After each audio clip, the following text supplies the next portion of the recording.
आइए बच्चों, शुरू करते हैं जर्नल एंट्री का रिवीजन। आज हम देखेंगे लेक्चर 2, क्वेश्चन 2। आज आपके सामने स्थितियां बहुत मुश्किल है। पढ़ाई तो टफ है ही, साथ ही साथ आपको एक और चीज से जूझना है, वो है गर्मी। लाइट नहीं है, इसी काम नहीं कर रहा, तो प्लीज फिर भी ध्यान देंगे। पहला क्वेश्चन है, क्वेश्चन आप सबके पास मौजूद है, जनरल एंट्री आपको पास करनी है। क्वेश्चन नंबर 2 का फर्स्ट पार्ट पढ़िएगा। Goods sold for cash 7,000 and half the sale proceeds deposited in bank. हमने 7,000 का सामान बेचा, आधा पैसा बैंक में आया, आधा पैसा नकद। जब सामान बेचेंगे तो पैसा आएगा, आएगा मतलब असेट बढ़ा तो डेबिट। काय काय में पैसा आया? कैश में आया और बैंक। तो दो चीज डेबिट हुई। एक तो डेबिट हुआ बच्चे कैश, असेट बढ़ता है तो डेबिट होता है। 7,000 का आधा बैंक में आया, आधा आया है कैश, तो 7,000 का आधा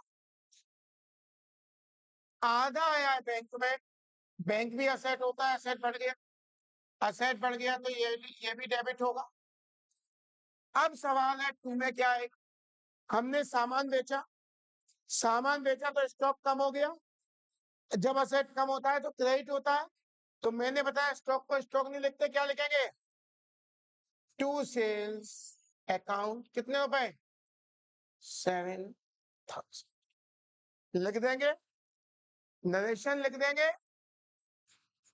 B goods sold and half the sale proceeds deposited in. अगर किसी को भी डाउट हो तो मैं दोबारा बताऊंगा इसे। किसी भी कोई डाउट? हमने सामान बेचा 7,000 रुपए का, आधा पैसा बैंक में जमा किया, आधा पैसा अपने पास, यानी आधा कैश आया है, आधा बैंक। असेट बढ़ते हैं तो डेबिट और टू सेल्स। सेकंड पार्ट पे मूव करूं क्या? जल्दी नोट कर लीजिए, किसी को डाउट हो पूछ लीजिए दोबारा। तेज इसलिए करा रहा हूं बच्चों क्योंकि ये मैं आपको करा चुका हूँ हफ्ते भर। हफ्ते भर पहले सारी एंट्री में आपको समझा चुका हूं, इसलिए अब तेजी से जा मूव करेंगे पॉइंट नंबर 2 की तरफ।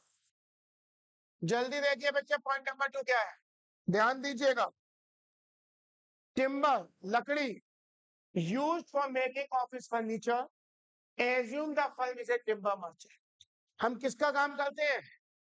यानी टिम्बर जो था वो हमारा रॉ मेटेरियल था। उस रॉ मेटेरियल को इस्तेमाल किया हमने क्या बनाने के लिए? Office furniture. तो बेटा क्या हुआ? फर्नीचर बन गया। फर्नीचर क्या होता है? असेट। असेट जब भी बढ़ता है क्या होता है? डेबिट। तो क्या चीज डेबिट होगी? डेबिट होगा बच्चे फर्नीचर। डेबिट होगा फर्नीचर अकाउंट डेबिट, कितने से? 5। गया क्या? कुछ नहीं गया, मेटेरियल इस्तेमाल हो गया। मैंने बताया जब भी हम रॉ मेटेरियल इस्तेमाल करते हैं हमारी परचेज कम हो जाती है। तो 2 में क्या आएगा? 2 purchases account 5,000। Be timber used for office. बेटा दो बातें हो सकती हैं, फर्नीचर अकाउंट डेबिट करेंगे तो भी सही है, और आप ऑफिस फर्नीचर अकाउंट डेबिट करेंगे तो भी सही है, कोई दिक्कत नहीं। किसी को डाउट है? परचेज क्यों क्रेडिट हुआ समझ गए? ध्रुव, ध्रुव के दोस्त माधव समझ गए? माधव के दोस्त कनक समझ गए परचेज क्यों हुआ? चल, तो मूव करूंगा पॉइंट नंबर 3 की तरफ। गुड्स लॉस्ट इन ट्रांजिट सामान रास्ते में ही खो गया। सामान अरे भेजा था मुंबई, रास्ते में ही गायब हो गया, थोड़ा सा नुकसान हुआ। नुकसान हमेशा क्या होता है? डेथ। तो जब फायर लगता था तो हम लिखते थे loss of stock by fire. यहां पर गुड्स लॉस्ट इन ट्रांजिट है, तो यहां लिखेंगे goods loss in transit account. और मैंने बताया जब भी गुड्स कम होते हैं हमेशा टू में क्या लिखते हैं? टू में लिखते हैं परचेजेस।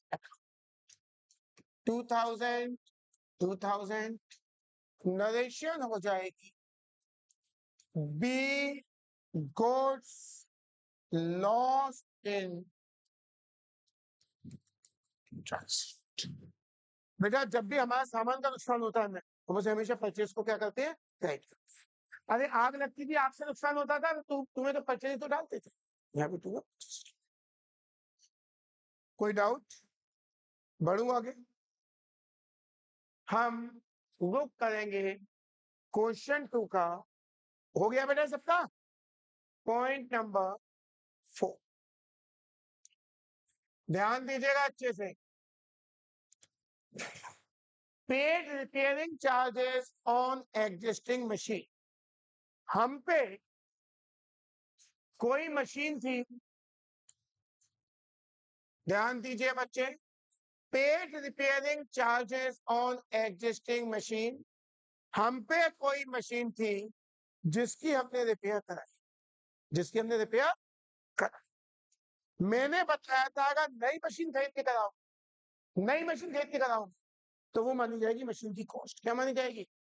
तो वो जाएगी मशीनरी अकाउंट।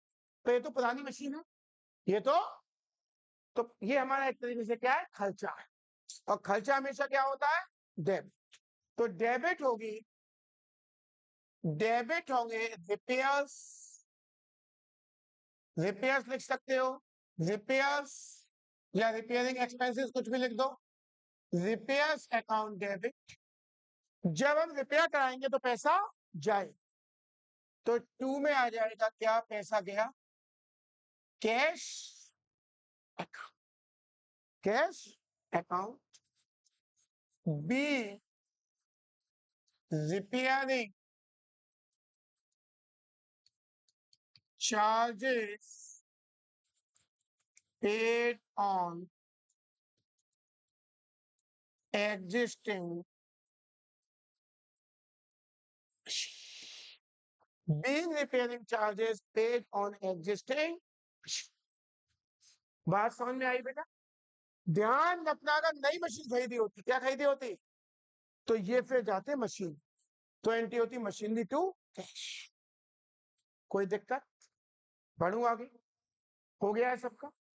सबका हो गया है बेटा। जिन बच्चों लेट आए थे, जो जनरल एंट्री नहीं करके ढंग से, वो अभी मैं कुछ दिन बाद दोबारा कराऊंगा, तब आपकी समझ में आएगी।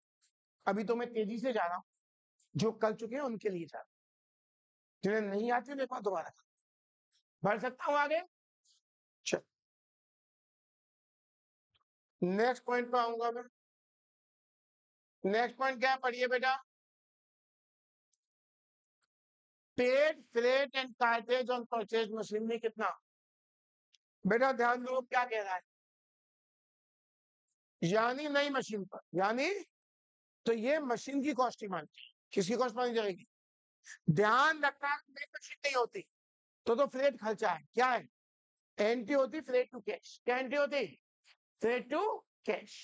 मगर यहां पर हमने फ्रेट पे किया है किस पर?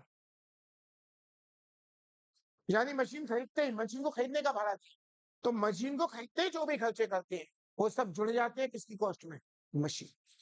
तो यहाँ इनके पास होगी मशीन की वैल्यू बढ़ गई, मशीन दिया कम दिए, तो यहाँ इनकी होगी मशीनरी अकाउंट डेबिट कितना,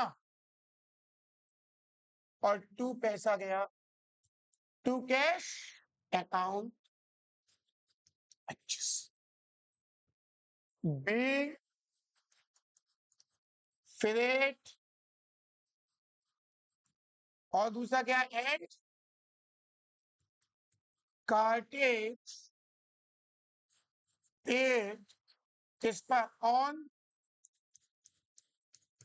परचेज मशीन। क्या बच्चों बात समझ में आई है? किसी को डाउट है? अगर क्या होता बच्चे?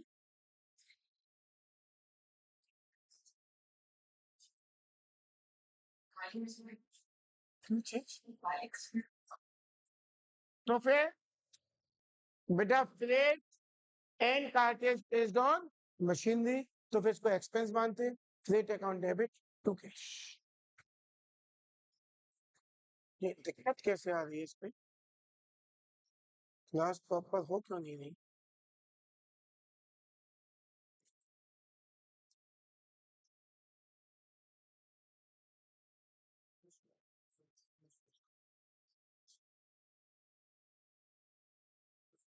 एक मिनट के लिए बच्चों में क्लास को रोक के दोबारा शुरू कर रहा हूँ।